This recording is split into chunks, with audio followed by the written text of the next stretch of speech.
Em One Piece, quem tenta descobrir algo sobre o século perdido é sentenciado com a morte. Mas alguns bravos guerreiros que não usam armas e nem poderes são capazes de enfrentar até a morte para descobrir esse passado, com o sonho de deixar um futuro iluminado para as próximas gerações. E esse caminho só é iluminado por aqueles que têm uma determinação inabalável. Ficou curioso para saber quem são os possuidores dessa determinação? Vem comigo que eu te conto nesse vídeo. Fala galera, mais uma análise de capítulo de One Piece. E para você ficar por dentro de tudo que acontece em One Piece, se inscreve aqui no canal, deixe seu like e ative o sininho das notificações e vamos para a análise do capítulo 1066. E Caesar e os irmãos do Sanji finalmente estão chegando no castelo dos Germa. Notem que o castelo está bem avariado após a saída do território da Big Mom. A história tem um título que deixa entender que Caesar é um bônus que eles receberam após resgatar seus irmãos. Eu quero ver como vai ser a continuação dessas histórias de capa. Será que Caesar e Judge vão construir alguma coisa juntos? Já que eles fizeram parte do mesmo grupo no passado chamado Mets. E chegando no capítulo, continuamos o diálogo entre Vegapunk e alguns tripulantes, perguntando se uma cidade como essa existiu no passado. E Vegapunk responde que é apenas uma hipótese, dizendo que certa vez conheceu um arqueólogo apaixonado pelo século perdido que estava disposto a dar a sua vida para trazer esclarecimentos sobre o reino antigo, que certa vez chegou a encontrar uma máquina com data de fabricação em um determinado lugar, e Robin pergunta se essa máquina foi construída no século perdido. E Vegapunk pergunta a ela o quanto ela sabe, mas Robin não responde. Creio eu por ela não confiar em Vegapunk ainda. E o doutor começa a lembrar sobre o passado de Robin, falando que acha que o motivo de Ohara ter sido destruída é que ela descobriu detalhes sobre a existência do reino antigo. Ele também acredita que a história do século perdido é a história do conflito entre a Aliança de 20 Reinos contra o Reino Esquecido e Avançado, que os 20 reinos vitoriosos formaram o governo mundial que moldaram a história de como conhecemos hoje. E para garantir que as ideias do Reino Antigo não sobreviveriam, eles apagaram cada traço da sua história. Bom galera, Ohara então foi dizimada não apenas por querer saber do Reino Antigo. Ela foi mais a fundo sobre o assunto e tinha alguma evidência sobre esse reino, que não foi revelada, mas eu tenho a minha opinião do que pode ser. Eu acho que pode ser os autômatas das histórias de capa do Enel quando ele foi para a Lua. Pode ser essa máquina que tem a data de fabricação que Vegapunk se refere. Podendo ser aqui aonde as histórias de capa do Enel se conectam com a história atual que está no mangá. E voltando para o capítulo, e olha a reação de todos ao saber que quem descobre esses mistérios é assassinado pelo governo mundial. E Dr. Vegapunk pergunta a Robin o que ela acha sobre a especulação dele, que é uma hipótese que ele levantou após o governo dizimar Ohara, que essas ações do governo de destruir Ohara são equivalentes a uma confirmação que Ohara sabia de algo sobre o reino antigo. Mas Robin pergunta qual é o motivo dele estar perguntando isso a ela, e diz que os pesquisadores começam a formular suas hipóteses depois de longas pesquisas. Mas como alguém do alto escalão como Vegapunk não saberia sobre isso? E o doutor responde que até mesmo ele tendo afiliação com o governo mundial não faz diferença, já que ele é mantido às sombras como todo mundo.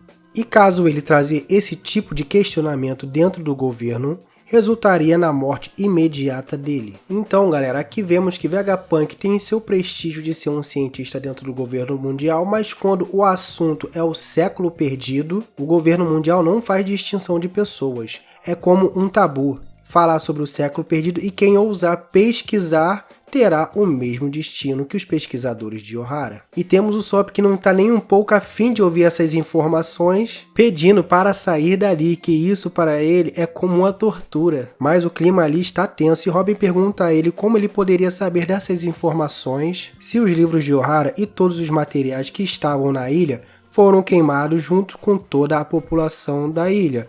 E quando Robin iria completar a palavra dizendo que todos da ilha estão mortos, o doutor diz que a determinação de Ohara ainda vive. E o doutor se lembra do dia do Booster Call. E Vegapunk diz que aquele dia chocou o mundo, que em uma única noite Ohara, que era conhecido como a ilha que tinha seu amor ao aprendizado, foi destruída, deixando para trás apenas uma garotinha que sobreviveu, e o governo rotulou os pesquisadores como demônios que conspiraram para a derrubada do governo mundial. Mas após alguns meses depois do Buster Call, ele foi fazer uma visita à triste terra de O'Hara. E Vegapunk revela que conhecia o Professor Clover, o arqueólogo principal daquela ilha, que ao menos deveria ir lá levar flores para ele. E Robin fica impactada ao saber que Vegapunk conhecia o Professor Clover. E temos algumas revelações sobre o professor que, em sua juventude, a sua busca pelo século perdido, procurando por textos relevantes ao redor do mundo, fez que ele fosse capturado pela marinha 10 vezes. Mas com o tempo ele se estabeleceu como o arqueólogo mais famoso do mundo e aos poucos arqueólogos se sentiram atraídos por ele e foram se reunindo em O'Hara. E a ilha se tornou como um santuário dos pesquisadores, mas infelizmente a reunião dessas mentes brilhantes iriam trazer uma tragédia para O'Hara. Então, galera, veja como o Oda está querendo nos mostrar como o Vegapunk e o Professor Clover já tinham uma ligação há muito tempo atrás nesses flashbacks. E Vegapunk chega em O'Hara após o Buster Call, e quando pisou lá, viu que a árvore do conhecimento havia sido queimada até as cinzas.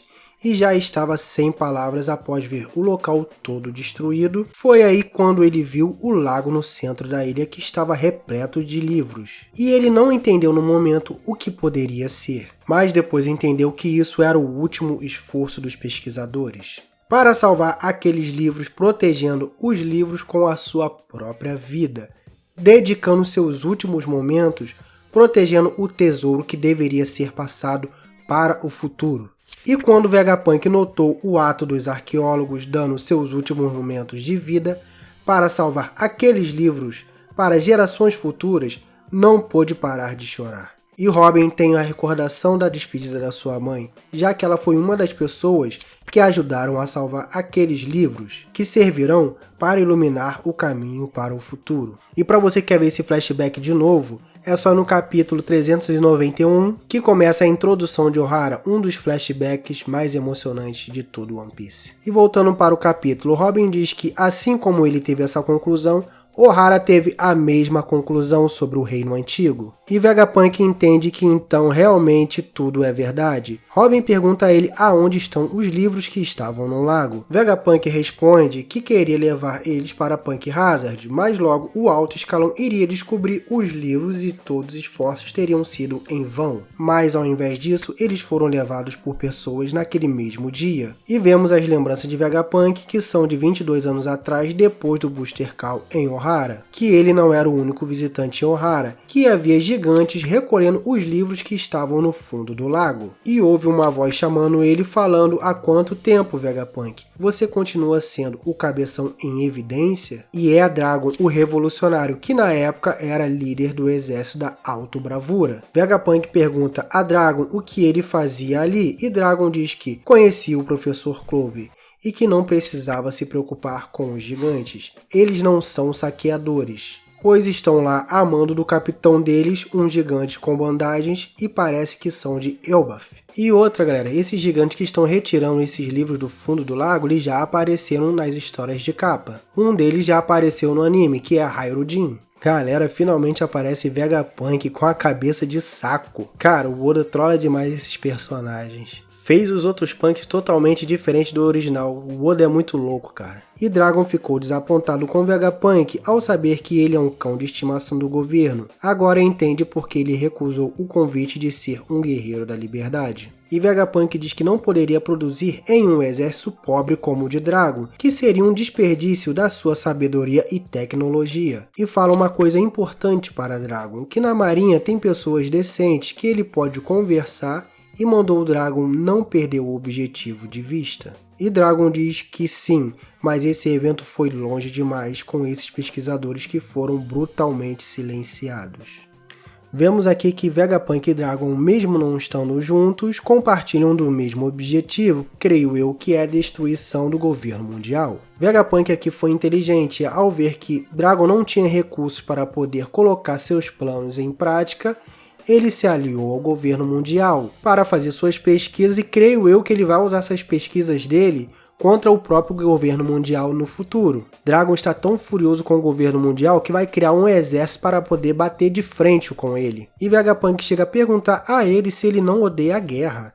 Mas Dragon diz que apenas observe que vai mudar o mundo, que a morte de Clover e a determinação de Ohara não será em vão. E naquele dia, Dragon criou o exército revolucionário com Kuma e Ivankov, que continua a abalar o governo mundial até hoje. A tripulação fica surpresa com as revelações que Vegapunk diz, ainda mais ao saber que Dragon e Clover se conheciam. E Vegapunk diz que a sua curiosidade fez ele ir a Elbaf, em uma viagem discreta aonde os livros estavam. E ele pôde ler cada um deles e tudo estava na sua cabeça. Porque, além de ler os livros, ele continuou as suas pesquisas. E finalmente, uma teoria que muitos faziam se Sao estava vivo. E ainda mais, ele é o homem das queimaduras, que Kid mencionou que sabe aonde está o último Road Poneglyph. Mas será que ele ainda está em Elbaf? E também temos aqui o motivo de Dragon ter feito o exército revolucionário, que foi após a destruição de Ohara. E descobrimos que Elbaf está em posse de todos os livros de Ohara. Então será que todo o povo de Elbaf tem conhecimento sobre o século perdido?